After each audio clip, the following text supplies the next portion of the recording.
like a 15-minute run. Yeah. Okay, well, just do a jump cut. You see, do one jump cut, one, so you don't have to go back and do all of that. It's called being efficient. Don't do it again. One jump cut.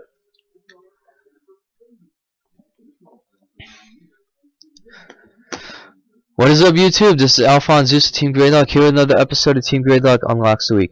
We're going to be going over the latest Card Fight Vanguard episode, Ride 156, as well as results from our local and any more news that we have from Team Gradelock to you, our subscribers. So let's get right into it. Ride 156. Spoiler alert, you haven't seen the episode yet, please pause, close the video, go watch that episode, and then come back right here so we can discuss about it. Of course, if you don't want to do that, please click on the link in the description down below to skip right to the results of our local. So, let's get right into it. Those who cut the chains. Hype killer and a hype giver at the same time to two different clans. We start off with Takedo with the Liberator Gold Paladins and reverse Takedo with the Star Vader Link Joker. They go at it. Grade 1 ride, grade 2 ride, nothing much. Just ride, damage, not even showing trigger checks. Apparently everything happens in grade 3 unless you run a grade 1 rush deck. So we get into the grade 3 rides with Infinite Zero and Incandescent Lion Blonde Azor, which we haven't seen for a long time. Glad to see a throwback to that. And a limit break being activated as well. A lucky limit break because he superior called another Blonde Azor for a 10k boost. And then we go outside where we see the gang tending to Aichi, just watching him over. And by the gang, I mean Charlene, Marlene, the twins, Misaki, Kamui, Miwa, Shingo, and Naoki. Lo and behold, a mob of reverse card fighters show up to reverse everybody, and in some case for those card fighters, reverse again.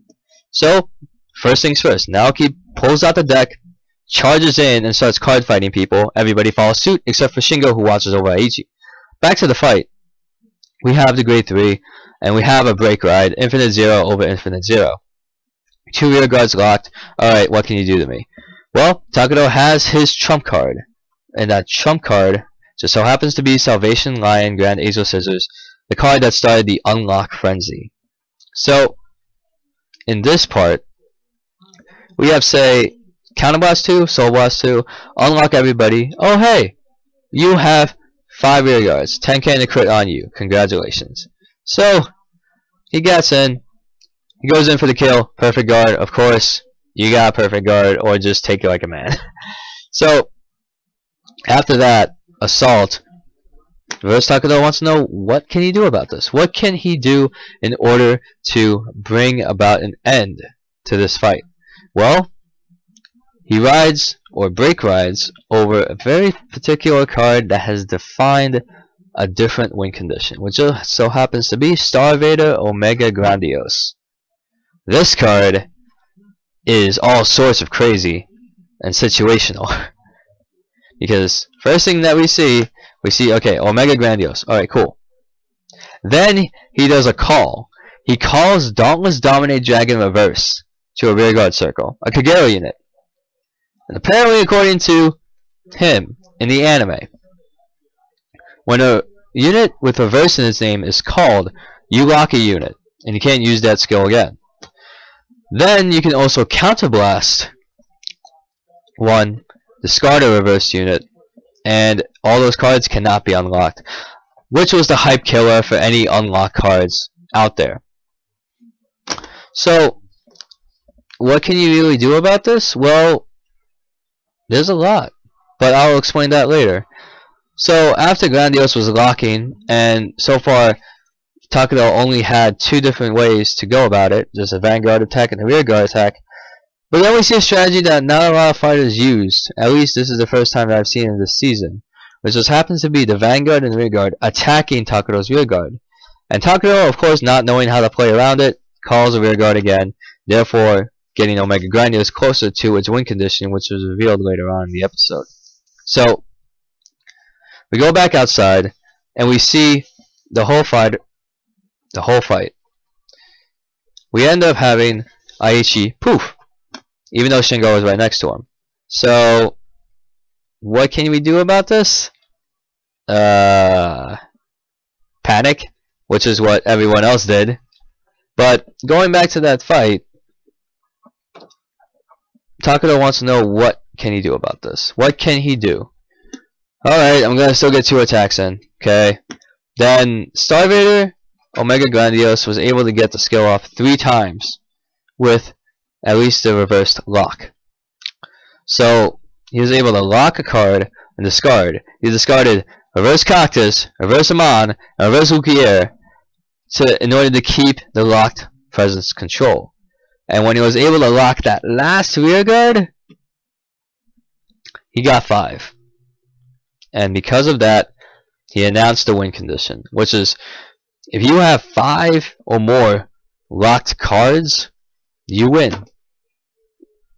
And Takudo was at 4 damage too. So Reverse Takudo came away with it.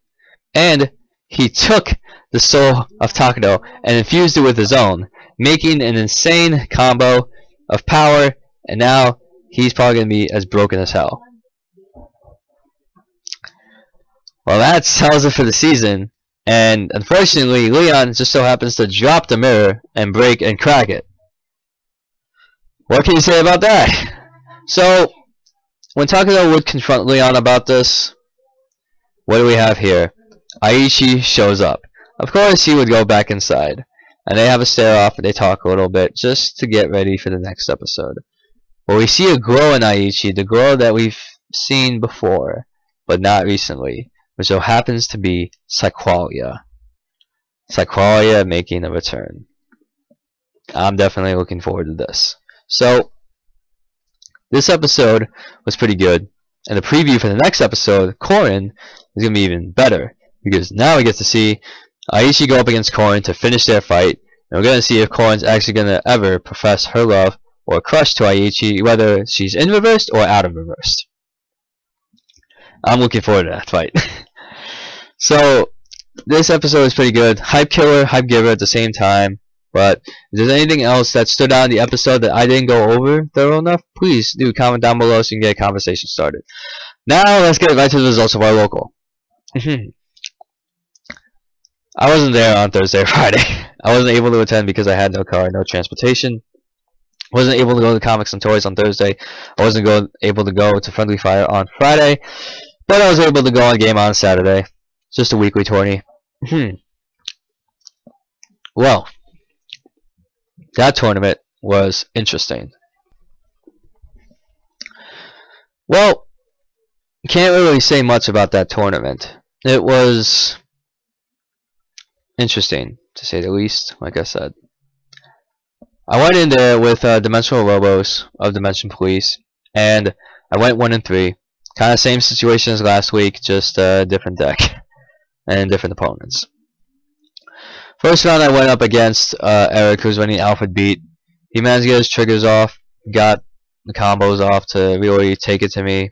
Couldn't really block much in time. Game 3 I barely had any rear guard attacks, so I was only able to attack with Vanguard for at least 2 turns, so he built up a good hand for that. Then second game I went up against Adam's friend. I'm sorry if I don't recall your name. And he was running the Eradicators of Narukami. He manages to get a 43k swinging Gauntlet Buster Dragon with 4 critical, so that's 4 damage.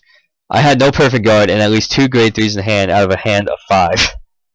So I was going to die either way.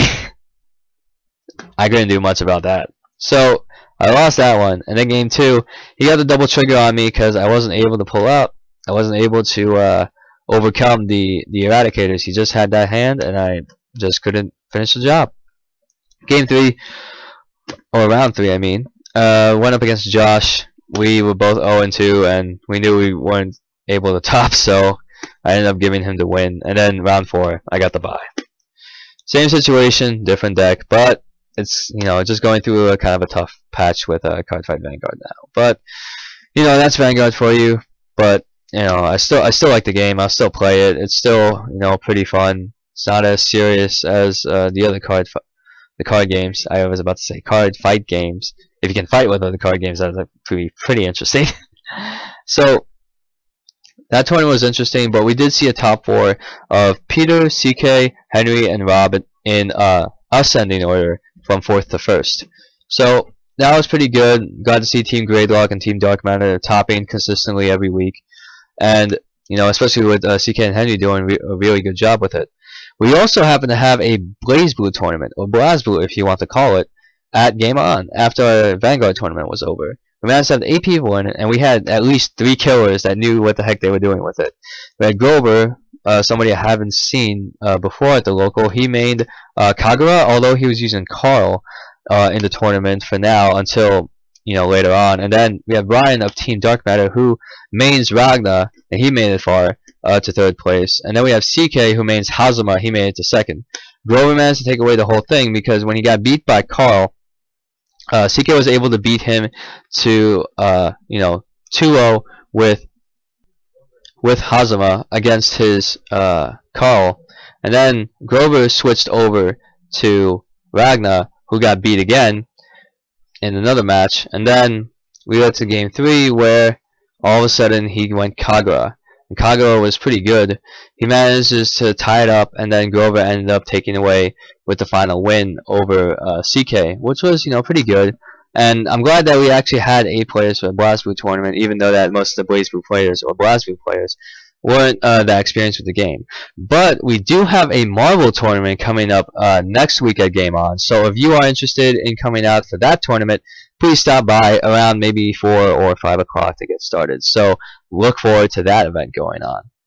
And so to report on the Cardfight Vanguard news.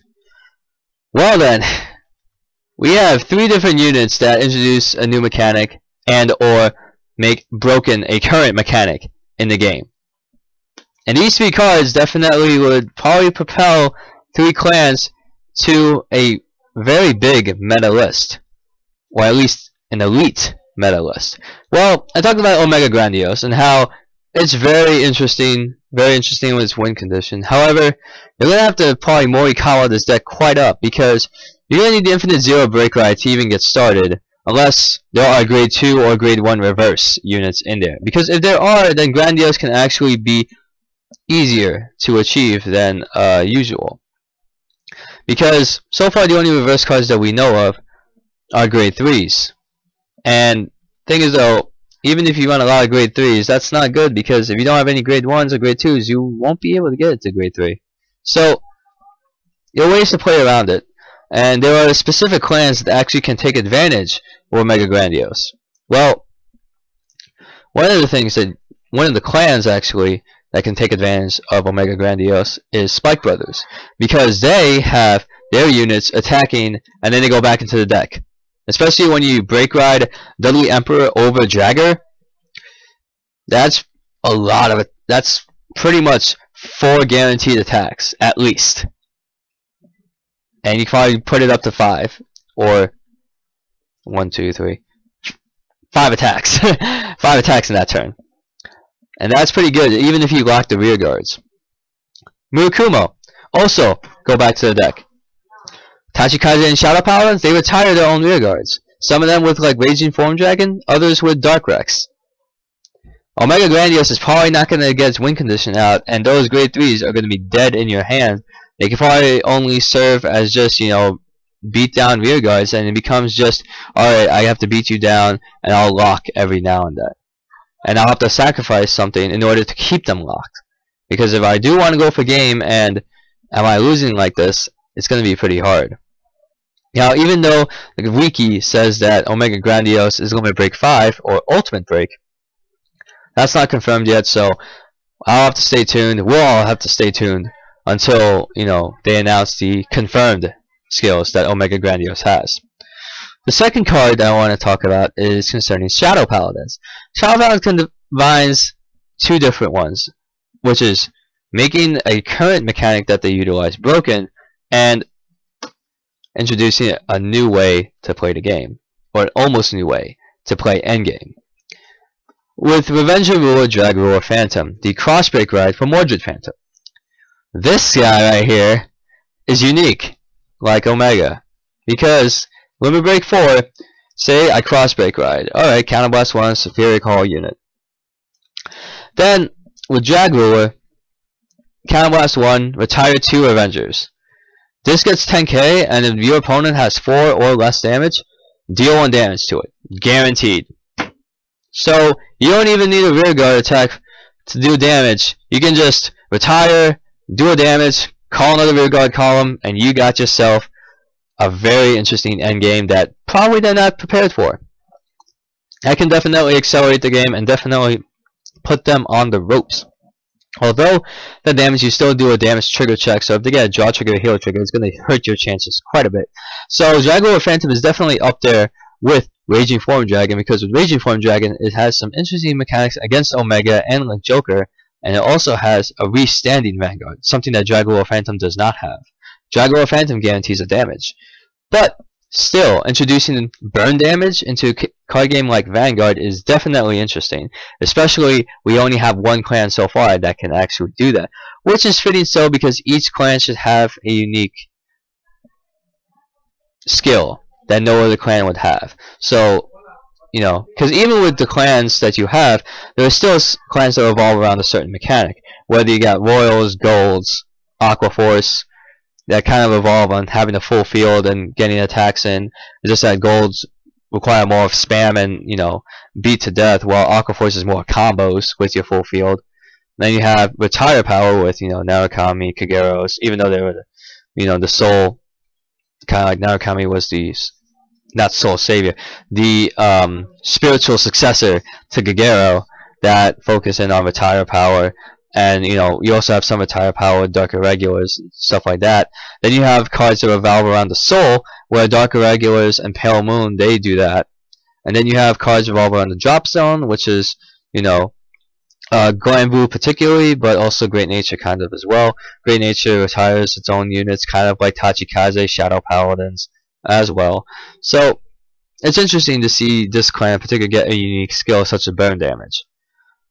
The third card I want to talk about is a card that has come out of nothing. Jaguar Phantom came out of nowhere. This card came out of nothing. Mega Colony, for the first time in over a year, finally has support, and they come in with revealing the new Break Ride, Unrivaled Sword Rogue Cyclomantis.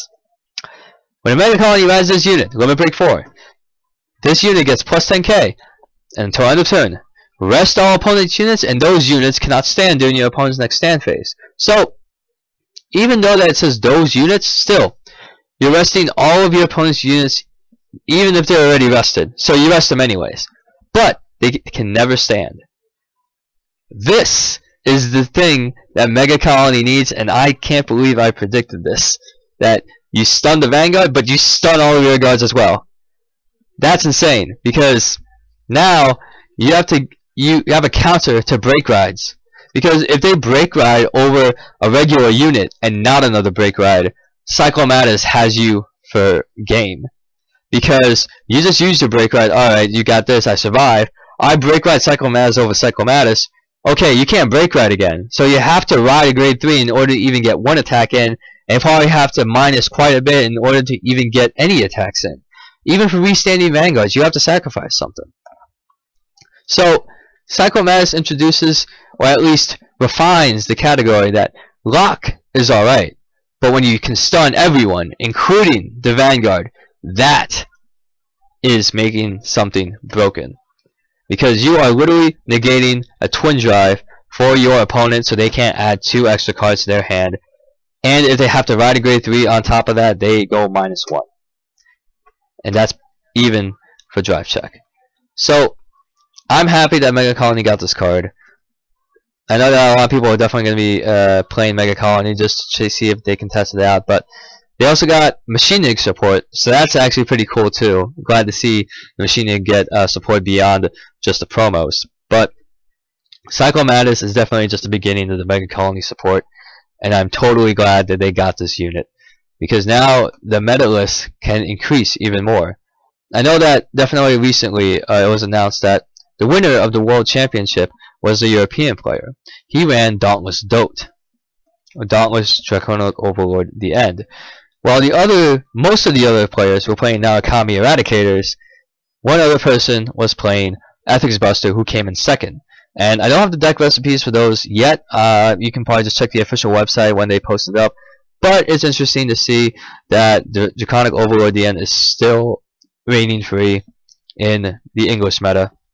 And even with Dauntless Dote, it's pretty interesting because that's a restanding Vanguard no matter what. And if you hit again, you might as well restand it again. So it's definitely a risk with Dauntless Dote, but still, if you just ride Dote, you're pretty good to go because you already have so much pressure on Vanguard that I can't allow this person to hit, even if I'm 3 damage. I have to perfect guard this. You don't want to give the end a chance to stand again, who is the original standing Vanguard outside of Spectral Duke Dragon, where you have to sacrifice. But that's a limit break where the end makes it just anytime at all. So I think that Vanguard, at least in the Japanese meta, is going to be taking quite a couple changes, because this is one of the most insane news, or the group of news that I've had in a long time. Definitely mind-blowing, and I've kind of said that a few times, but it's just great to see different clans getting all of this support, especially, you know, around clans that don't get support that much, such as Shadow Paladins. Shadow Paladins only get support in 2 or 3 sets if you want to count set 5, and a trial deck. Mega Colony has support in a promo, an extra booster, a booster set. Haven't really heard from them again. Murakumo, it's glad to see them again. And the reverse unit is actually pretty damn good, because 21k across the line, that's good. We have more reverse units, and we have break rides for almost every single clan, or at least if not every single clan, because we have new battalion. Yeah, we do have all break rides, so everybody has a break ride, so everybody gets the benefit off something. Because I cannot recall any clan that does not have a break ride. Because I know all the zoo colonies, they get theirs, because Great Nature, Mega Colony, and Neo Nectar, they all have break rides, and they all have reversed units as well. But I want to see if Shadow Paladins are ever going to get reversed unit. Who knows? So that is it for me. I hope you enjoyed this episode of Team Gradelock Unlocks the Week. I am your host, AlphonZeus, and I will see you all next time.